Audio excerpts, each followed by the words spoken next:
오늘은 현장 복음 메시지 19과 20과가 있겠습니다.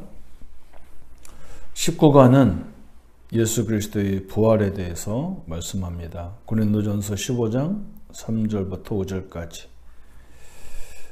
또 기독교의 가장 중요한 것들이 예수님이 십자가에서 우리 죄를 갚기 위해서 하나님이신 예수님이 십자가에 죽는다는 거고, 또 우리는 죽은 예수를 믿는 게 아니라 살아계신 하나님, 살아계신 그리스도를 믿는 거거든요. 그래서 그리스도의 부활이 굉장히 중요하다. 그걸 우리에게 지금 말씀하고 있는 겁니다. 그래서 예수 그리스도의 부활을 처음에는 아무도 믿지 않았습니다. 왜 그러냐? 제자들을 다 아무도 믿지 않았다는 증거가 제자들까지도 다 예수님을 배반하고 도망갔어요. 은혜를 입은 성도들도 다 원래의 자리로 돌아갔습니다. 돌아갈 수밖에 없죠. 왜냐하면 죽으셨기 때문에. 베드로는 부활 소식을 듣고도 고기 잡으러 갔습니다. 마리아는 시체에 기름 부으러 기름을 바르어서 예수님의 시신이 썩지 않도록 하기 위해서 기름 부으러 간 거예요. 기름 바르러 간 거죠.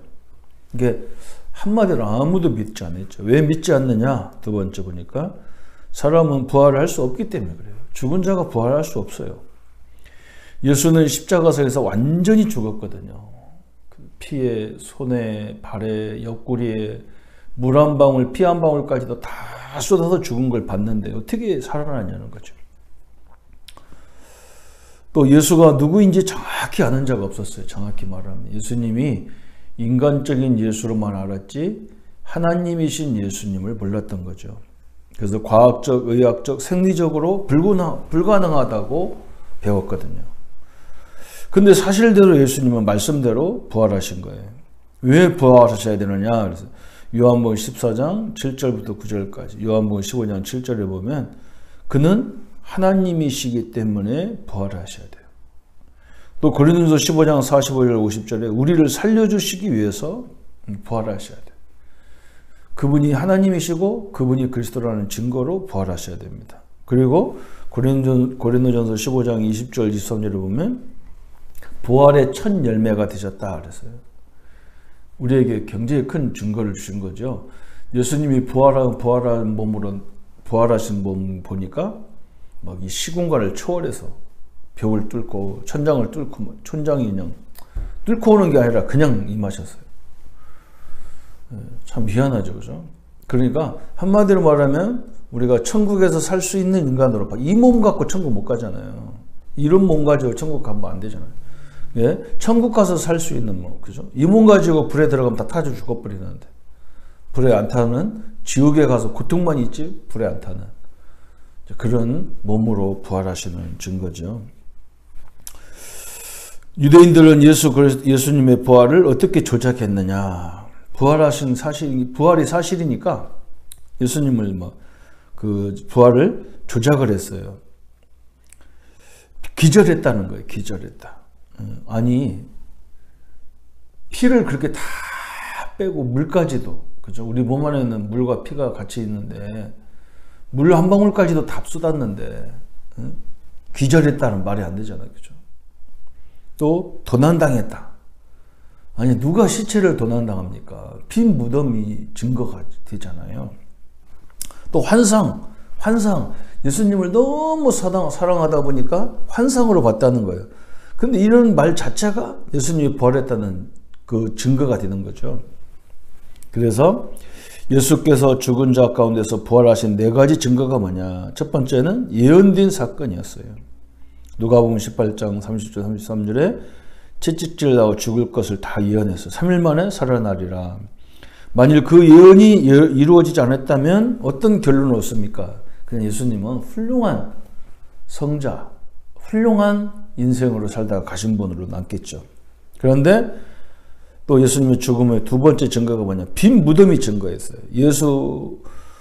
예수님의 친구들이 어떻게 했는가 그랬어요. 세마포를 싸고 돌무덤에 안치했어요. 완전히 죽었기 때문에. 그러나 그 무덤이, 그 세마포가 그대로 있는 거예요. 쏙 빠져나왔어. 어떻게 그걸 그대로 나와요? 그죠? 원수들이 어떻게 했느냐? 파수꾼을 지키고 돌로 임봉했다. 또 예수님을 본 사람이 증거가 있어요. 그죠?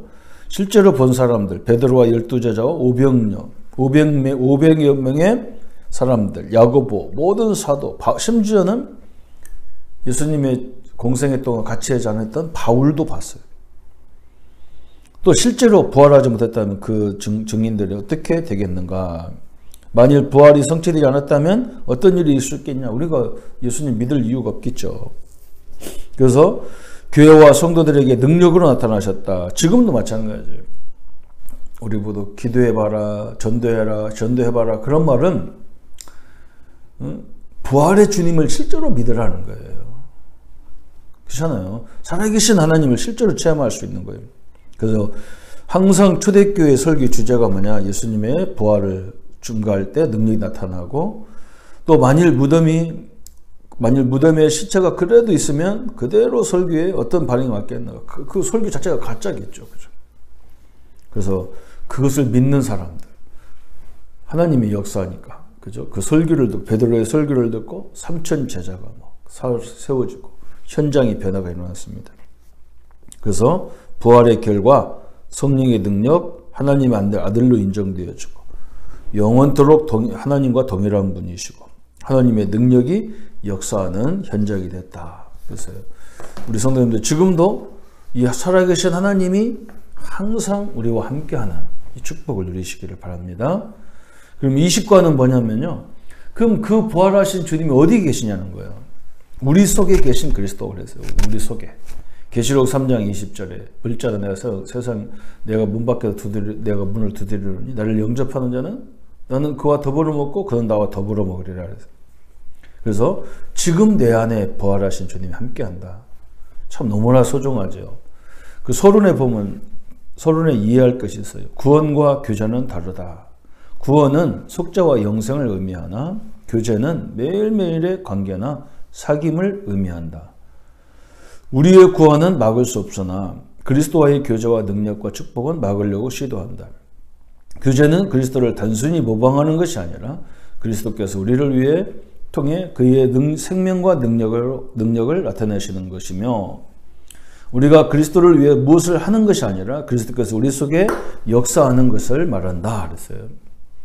성도님들이 구원과 교제를요 완전히 이해해야 돼요. 구원은 하나님이 나를 선택해서 나를 하나님의 자녀로 삼으시고 나를 전도자로 삼으신 거예요. 이건요 절대 끊을 수가 없어. 내가 나는 싫다 해도 안 되는 거예요. 이건요. 그렇잖아요. 내가 우리 부모님 원해서 난 게 아니잖아요. 그죠? 거기서 태어난 거예요. 조씨 집안에 내가 태어난 거예요. 그걸 변할 수가 없어. 절대 어떤 현상이 와도 그건 안 변해. 그런데 뭐는 끊을 수 있냐? 그 예수님과 깊은 교제가 되어지면, 그죠? 많은 역사와 증거들과 응답의 역사가 시작될 건데 그 교제를 막으려고 하는 거예요. 우리의 믿으면 되는데 그건 끝난 거예요. 그죠? 그런데 뭐냐? 하나님을 더 그분을 신뢰해서 하나님을 의지하는 교제의 관계를 끊으려고 해요. 하나님이 우리를 통해서 역사를 나가는데 그걸 인정을 안 한단 말이에요. 그래서 이것을 구원과 교제를 잘 이해하면 모든 것이 응답이 되어지죠. 그래서 그리스도와의 교제를 누가 어떻게 끊느냐? 고린도서 4장 4절 5절에 보니까 이 세상 신 마귀가 끊는다. 데살로니가서 2장 9절부터 10절까지 보니까 사단의 영, 그죠? 고린도서 11장 14절에 사단이 광명의 천사처럼 가장해서 미혹한다 그랬어요. 그러면 왜 그리스도와의 교제가 끊어지는가? 로마서 7장 18절에 듣고 행치 않을 때, 마가복음 7장 21절 22절에 사람 속에 있는 악한 생각에 사로잡혔을 때, 요한복음 15장 4절 5절에 주님을 떠나 주님의 통치를 받지 않을 때, 갈라디아서 5장 16절 17절에 보니까 성령을 쫓지 않고 육체의 욕심을 계속 따라갈 때 하나님과의 교제가 끊어지겠죠. 한마디로 말하면 하나님이 전능하신 하나님 그리스도가 나와 함께 하는데 그분을 인정하지 않는 거에 대해 삶이. 그리고 내가 잘난 것 같은 거예요. 내 경험이 완벽한 것 같은 거예요. 그걸로 끌고 가려는 거예요. 그럼 얼마나 어리석습니까? 그죠? 그 주님 앞에 맡기면 정확하게 인도하실 건데 그때 끊어진다 그랬어요. 그럼 어떻게 예수 그리스도께서 우리 속에 역사하심을 나타나심을 체험할 수 있느냐? 그래서 예수님이 나의 구원자로 구주로 영접한 상태. 그러면서 나의 모든 생활 속에 그리스도를 중심에 모시는 거예요. 한마디로 내 인생의 주인으로 다 모든 환경 속에서까지 주인으로 모시는 거예요. 그리스도께서 우리 속에서 나타나시도 인도하시고 능력 나타나시길 원하심을 믿어야 되고 사단이 우리의 적임을 알고 그리스도와 우리를 끊으려고 함을 항상 명심해야 돼. 그리스도는 완전한 승리자요 하나님이심을 중심에 모셔야 된다. 나를 십자가에 못 박아야 된다. 그리스도를 나의 주인으로 모셔야 신앙생활에 성공한다. 나의 죄를 버릴 때 주님의 평안과 축복이 나타난다. 세상 사랑, 자기 과시 이러한 죄 때문에 고통이 온다. 그래서 주님께 순종해야 되고 주님의 뜻에 나의 모든 것, 정치, 생명을 맡길 때 성공의 길을 깨닫게 된다. 그래서 내가 주 안에 거하고 주님이 내 안에 거할 때 없어지는 것과 생겨나는 것. 그래서 주님이 나와 함께 하는데 그걸 모르면 마음의 공허가 끊임없이 일어나는 거예요. 근데 주님이 나와 함께하고 주님이 나의 주인이라고 할 때는 줄이지 않고 목마르지 않는, 그죠? 그때부터 모든 보는 거 듣는 것이 다르죠. 주님이 함께하지 않는다고 생각하면 근심이 생기는데, 근데 주님이 나와 함께할 때는 세상에 줄 수 없는 평안이 내게 임하는 거예요.